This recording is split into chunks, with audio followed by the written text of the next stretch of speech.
अस्सलाम वालेकुम दोस्तों, मैं हूं ज़ुहैब हसन। आप देख रहे हैं मेरा YouTube channel exam talks and analysis. दोस्तों, डेली बेसिस पे हम डॉन न्यूज़पेपर के जो एडिटोरियल और ओपिनियन के आर्टिकल्स होते हैं उसको हम कवर करते हैं, जिसमें राइटर क्या बता रहा है वो भी बताया जाता है। इसके अलावा एनालिसिस भी बिल्ड किया जाता है, तमाम फैक्ट्स आपको बताए जाते हैं ताकि जो काम आप 2-3 घंटे में प्रिपेयर करते हो वो कम से कम 10-15 मिनट के अंदर वो आपके सारे आर्टिकल्स कवर हो सके। दोस्तों, एक बात और कि हम एडिटोरियल और ओपिनियन के आर्टिकल्स की अलग-अलग वीडियो बनाते हैं। ये यानी कि वीडियो एडिटोरियल की है 12 अगस्त की। इसी तरह 12 अगस्त के जो ओपिनियन की है वो भी मैंने अपलोड कर दिया है, ओपिनियन की वीडियो, वो भी आप मेरे यूट्यूब चैनल पे जाके सुन लें। और मेरी वीडियो अगर आपको पसंद आए तो काइंडली इसे सब्सक्राइब लाज़मी कीजिएगा। चलते हैं अपने पहले आर्टिकल पे, जो कि हमारा अनदर अमेंडमेंट के नाम से। दोस्तों, 26वीं अमेंडमेंट अभी पास ही हुई है, कुछ ही अरसा उसे हुआ है, लेकिन अब हुकूमत क्या कह रही है कि हुकूमत सोच रही है कि अब 27वीं अमेंडमेंट भी पास की जाएगी। दोस्तों, इससे पहले जब 26वीं अमेंडमेंट पास की गई थी तो हुकूमत के पास जो यानी कि 2/3 अक्सरियत के लिए यानी कि वोट्स पूरे नहीं थे, जिसकी वजह से उसे अपोजिशन के कुछ वोट्स यानी कि तोड़ने पड़े थे, या उसे जो इत्तेहादी जमातें हैं उनको साथ में लाने के लिए उनको साथ यानी कि अटैच करने की ज़रूरत पड़ी।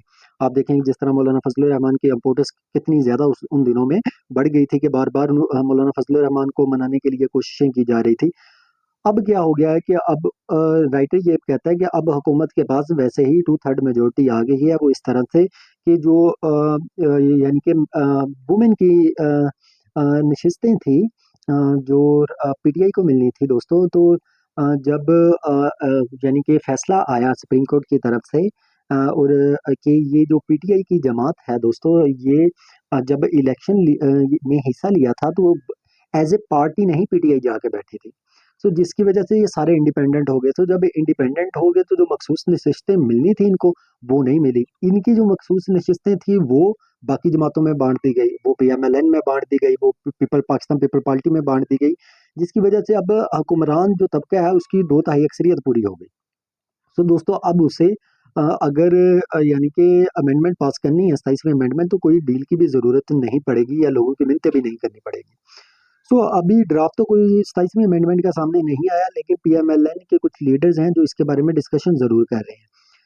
तो सोचा जा रहा है कि हो सकता है कि इस अमेंडमेंट में भी जो 26वीं अमेंडमेंट थी वो जुडिशरी के बारे में थी। अ, हुकूमत ये चाहती थी कि जो यानी कि अलग से आईनी अदालतें कायम की जाए, लेकिन मौलाना फजल रहमान नहीं माने, जिसकी वजह से अदालत एक ही रही, लेकिन बेंच अलहदा कर दिया गया, आईनी बेंच अलहदा कर दिया गया। लेकिन अभी भी ऐसे ही लगता है कि जुडिशरी को ही कंट्रोल करने के लिए 27वीं अमेंडमेंट में कोई इस तरह की यानी कि कोई तरमीम की जाएगी या आइन बनाए जाएंगे, ताकि जो जुडिशरी है उसी को आईनी बेंच की बजाय आईनी अदालतों की तरफ ले जाया जाए, जिस तरह पहले सोचा हुआ था हुकूमत ने।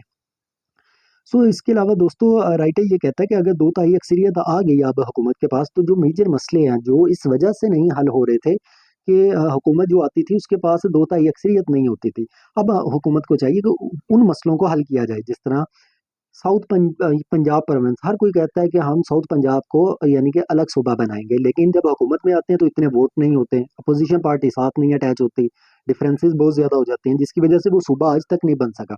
अगर अब यानी कि पंजाब पीएमएलएन की हुकूमत चाहे तो वो सूबा आसानी से बना सकती है। इसका मतलब अभी भी अगर ये हुक्मरान तबका दोस्तों नहीं बनाता साउथ पंजाब को अलग से प्रोविंस, तो इसका मतलब कि ये सिर्फ नारे होते हैं जो वोट के दौरान नारे लगा के यानी कि वोट इकट्ठे किए जाते हैं इलेक्शन के दौरान।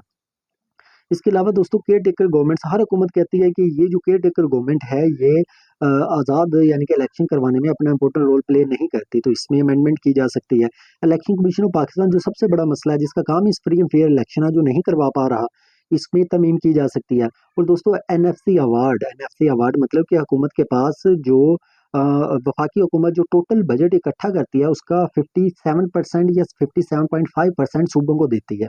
उस यानी कि बजट में से उस टैक्स के पैसों में से इतना यानी कि वो सूबों को दे देती हैं, उनके दरमियान बांट देती है। तो पीछे हुकूमत जो फेडरल हुकूमत बचती है उसके पास दोस्तों पैसे बहुत कम बच जाते हैं, जिसकी वजह से उसने, आप देखें, डिफेंस का सिस्टम उसने देखना है, उसने मुल्क की इकोनॉमी चलानी है, उसने कर्जे वापस करने हैं, तो उसके पास पैसे बहुत कम बचते हैं।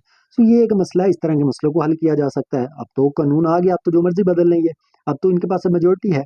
दोस्तों, आप देखें कि जो 26वीं अमेंडमेंट पास करके जो पॉलिटिकली डिवीजन आई थी, राइटर ये कहता है अब अगर 27वीं अमेंडमेंट में अपोजिशन को साथ मिला के चला जाता है, कोशिश की जाती है, तो वो जो डिवीजन हुई थी वो डिवीजन भी रिड्यूस हो सकती है, मुल्क में स्टेबिलिटी बेहतर हो सकती है। सो वो कहता है कि सब मिलके बैठ के फैसला करें। दोस्तों ये हमारा पहला आर्टिकल था।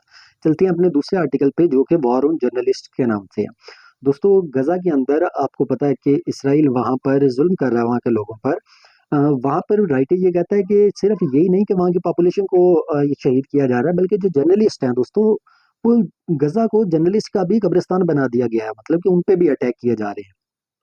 इसराइल ने जानबूझ के दोस्तों इन रिपोर्टर्स पे अटैक करता है। क्यों करता है? क्योंकि ये जो रिपोर्टर्स हैं दोस्तों, ये रिपोर्टर्स इसराइल की, ये जो इसराइल वहां पे जाके लोगों को शहीद करता है, ये रिपोर्टर उनके बारे में इंफॉर्मेशन देते हैं फिर दुनिया को। इसलिए ये बात इसराइल को अच्छी नहीं लगती, तो इसराइल फिर उन रिपोर्टर्स पे अटैक करता है। दोस्तों 10 अगस्त 2025 को इसराइली फोर्सेस ने एक जर्नलिस्ट का टेंट लगा हुआ था जहाँ पे सारे ये जर्नलिस्ट थे, वो लगा हुआ था अल शिफा हॉस्पिटल के बाहर। वहां पर अटैक होता है जिसमें 6 जो जर्नलिस्ट हैं वो मारे जाते हैं, जिसमें से 5 अल जजीरा टीवी के हैं, और इसमें से एक अनस अनस अल शरीफ जिसका नाम है, उसने तो इवन के अवार्ड भी उसे मिला हुआ था। मतलब कि ये काबिल जो हमारे पास जर्नलिस्ट थे उनमें इनका नाम शामिल था। इन सबको उनको यानी कि वो अटैक करके मार दिया गया। ये जो दोस्तों अनस अल शरीफ था दोस्तों, ये इस पे पहले भी यानी कि अटैक किया जा चुका है। और इस पे इल्ज़ाम ये है, इसराइल ये इल्ज़ाम लगाती है कि ये हमास का फाइटर है।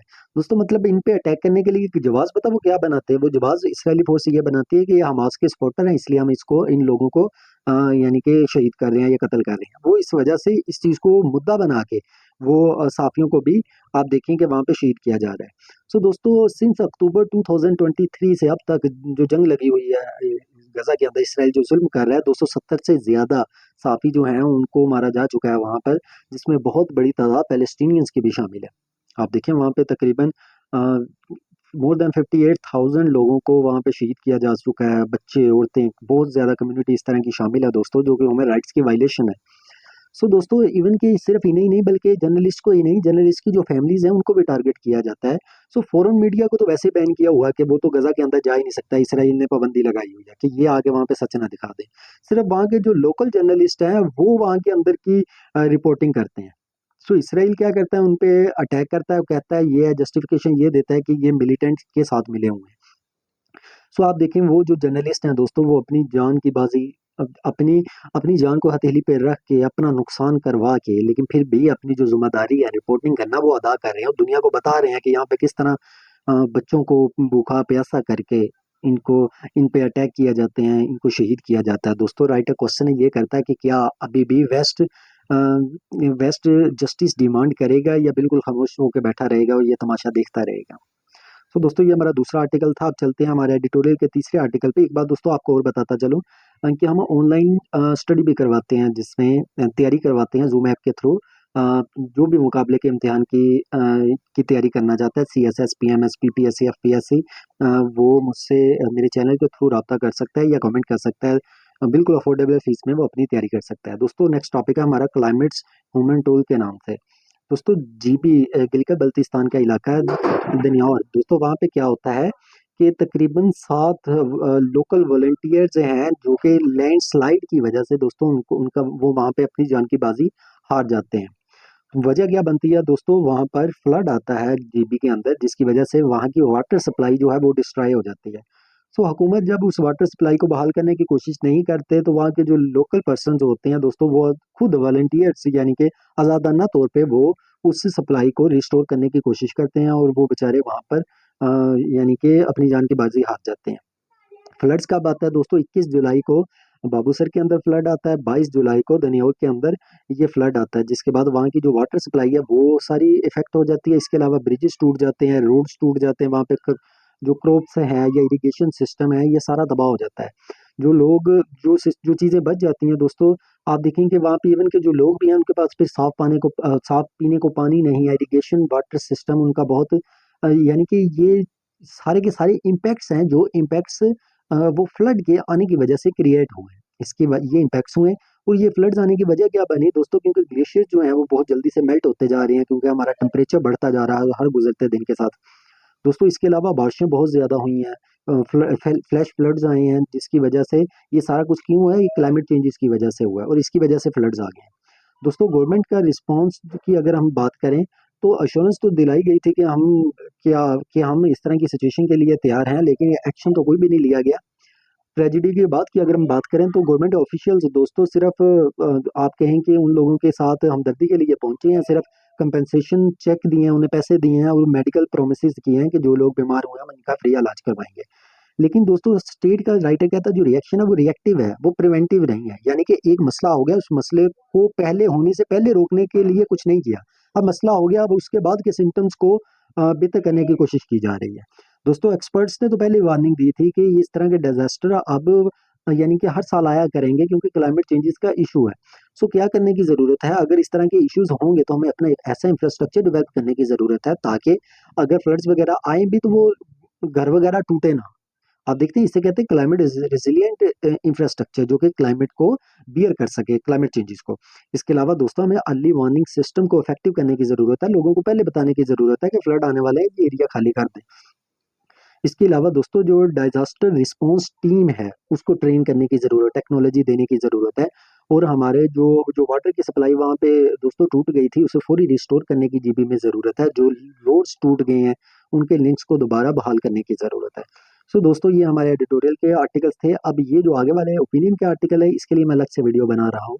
वहाँ पे इसी के 12 अगस्त के ही हम ओपिनियन के आर्टिकल्स को कवर करेंगे। वो वीडियो भी लाजमी सुनिएगा ताकि आपने दोनों यानी कि कवर करने होते हैं, एडिटोरियल भी और ओपिनियन भी, फिर आपका जाके उस दिन का न्यूज़ मुकम्मल होती है।